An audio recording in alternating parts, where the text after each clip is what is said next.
What is going on, guys? It's Modded Warfare here. Welcome back to another PS4 and PS5 news update. So we've had a lot of information that has come out recently. I didn't want to dive into this straight away because there was a lot of confusion at first. Luckily, TheFlow has come out and clarified some things. So essentially, TheFlow wrapped up his talk at the hardwear conference yesterday, and there's a lot of information that he dropped here. Not only that, but he also went ahead and disclosed his report on HackerOne. So the HackerOne report relating to this exploit has been finally disclosed. This was a report that was made back in October 25th of last year. There's 5 vulnerabilities in this disclosure. There's no POC, so there's no, proof of concept. There's no code that you can immediately run. But of course, other hackers in the scene, like maybe Slayer's Gorvy, Null Pointer, Spectre Dev, etc., could hopefully take the information that we have here and try and implement a public exploit for us all to try. So before we get into that, let's kind of go through this step by step on what has been revealed. So TheFlow essentially revealed a Java Sandbox Escape using a Blu-ray disc, so you can actually exploit the system using a Blu-ray disc. So the exploit is burned onto a Blu-ray disc and then inserted into the console. This also applies to PS4 as well. We only have a few pictures from the talk itself. We don't have the entire thing. It will eventually be uploaded to the hardwear YouTube channel, but we're still waiting for that to happen. So we only have a few slides of the actual presentation to look at. So the end result slide here has some pretty interesting information. So you can see that it works on the PS4 on firmwares lower than 9.50 and the PS5 on firmwares lower than 5.00. And apparently it may also work on the PS3 as well, which is a nice little bonus. So yeah, we haven't really seen a kind of exploit like this since the PS2 exploit that used a DVD to exploit the system. So that's pretty interesting. But what we need to bear in mind here is that this exploit, this Java Sandbox Escape, is essentially replacing the kind of WebKit exploits that we use at the moment on the PS4. It's not a full jailbreak on its own. It's not a kernel exploit on its own. It is more like the WebKit exploit. It's a userland exploit, not a kernel exploit. So that is a clear distinction that we have to make here, because there's a lot of people jumping on this thinking that they're going to be able to jailbreak 9.03 or 9.04 right now, or being able to jailbreak 4.50 on the PS5. That's not quite the case. So when it comes to PS4 jailbreaking, we have the WebKit exploits and the kernel exploits, and we need to have both in order to get a full jailbreak. So if you have a kernel exploit on its own, then you can't really access that kernel exploit, because the WebKit exploit is our kind of entry point to get down to that kernel level code and exploit that vulnerability in the kernel to get the full jailbreak. So you need to have both the WebKit exploit and your kernel exploit. So this Blu-ray drive exploit kind of replaces the WebKit exploit, but you still need a kernel exploit to chain it with to get the full jailbreak. So the advantages of the Blu-ray drive exploit compared to a WebKit exploit, as outlined by TheFlow, are that it works on both the PS4 and the PS5, and it's 100% reliable, unlike WebKit exploits where they are constantly, running into out-of-memory errors and you have to retry. So this one's 100% reliable. It's also firmware agnostic, which basically means that you don't have to tailor the exploit to work with a specific firmware version. As long as the firmware version you're on is vulnerable to the exploit, then it should just work. So that's really handy.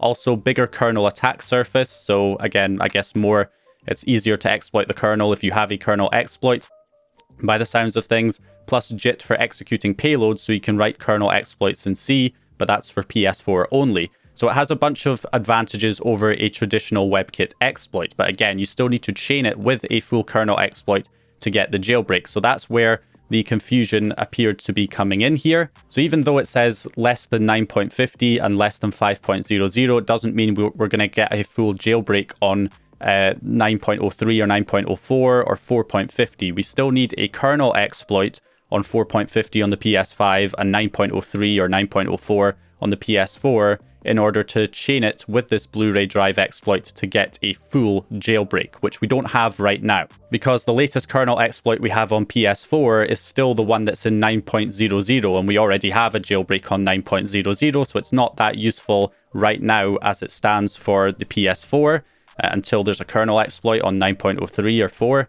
Now, the PS5 is a bit different because 4.03 on the PS5, I believe, does have a kernel exploit by the looks of things, because if we go to the disclosure, it's really the 5th vulnerability here that is the important one. So high PS4, PS5 vulnerability 5. The UDF driver is used on the PS4 and PS5, which contains a buffer overflow. And you can see down here, it does say that the provided payload causes a kernel panic by triggering vulnerability 5. So that would suggest that there is kind of like a full jailbreak by the looks of things on 4.03 for the PS5, because this kernel exploit, I guess, was patched on PS4 after 9.00. So it's not really that useful for 9.00, but for 4.03 on the PS5, it looks like this is essentially a full jailbreak by the looks of things. And this seems to be further confirmed by an actual picture from the talk that shows the exploit running on the PS5. We assume it's the PS5 it's running on here. And it does say exploiting kernel and kernel read-write primitives obtained. So I'd assume that's on a 4.03 PS5. So it looks like we may have a full jailbreak coming on the PS5 for 4.03 or lower firmware, but 4.50 and of course 9.03 and 9.04 on the PS4 are not getting a full jailbreak until a new kernel exploit's discovered on those firmwares. That's how I understand it anyway, at least at this stage. Now, since we still don't have the full talk available, it's too early to say for sure. I'm not going to put 100% confidence on saying that this is a full jailbreak for the PS5 on 4.03. There's many things that would suggest that it is, but then there's other things that would suggest maybe not. So there is one more interesting thing to point out, is the fact that this Blu-ray exploit is more powerful than a WebKit exploit on its own. So even without getting a full kernel exploit to go along with this, even without a kernel exploit, you still might be able to do some more things with this Blu-ray drive exploit on its own without a kernel exploit than you can with a WebKit exploit. So initially it was thought that it may be possible to run pirated games that were burned to a dual-layered Blu-ray disc and inserted into the console, and you could maybe get them to run with this exploit without even having a kernel exploit to go along with it. But that unfortunately has been shot down by TheFlow. You can see here he clarified that without a kernel exploit, you will not be able to run any pirated games, which would have only worked on the PS4 anyways, apparently, because we don't have enough RAM in the BDJ process, and there are some other constraints. It was only a theoretical impact. So yeah, of course, it does say down here that with these vulnerabilities, it's possible to ship pirated games on Blu-ray discs. But bear in mind, this was back in October that he said this, and compared to 12 hours ago, clearly he's discovered that that's not actually possible. So yeah, a bit unfortunate there. There was a lot of people kind of getting really hyped about that, but that does not appear to be the reality of the situation, I'm afraid. But that doesn't mean that there might not be some other things that we could potentially do with just this exploit on its own, even without a kernel exploit. So there may still be some interesting things that could happen on 9.03, 9.04, or 4.50 on the PS5. Using just this exploit on its own, it might be possible to run homebrew or maybe some emulators that are burned onto a disk, providing they don't require any kind of kernel level access. So we'll wait and see. That's still to be determined. So the last thing to really talk about here is, what's going to happen now? What's the next step? So going forward, we're just waiting for a few things. We're waiting for the full talk to be uploaded to the Hardwear YouTube channel. And of course, we're also waiting for other hackers in the scene to hopefully take the information that's disclosed here in this HackerOne report and turn it into a working exploit that we can all try on our PS4s and PS5s. So that's what we're waiting for now.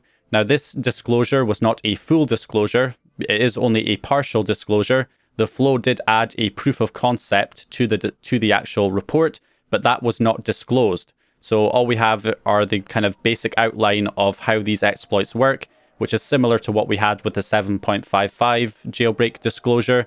So it did take a while for that disclosure to turn into a full jailbreak by Slayers Gorvy. So I'm not entirely sure, based on this information, how long it will take.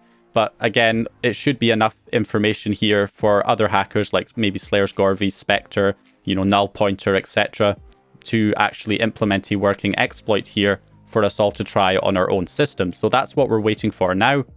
Of course, it's a bit unfortunate if you're somebody who has a digital edition of the PS5, because this exploit does require a you know, a modified Blu-ray disc essentially. But yeah, you need to have a Blu-ray burner and you need to have Blu-ray discs.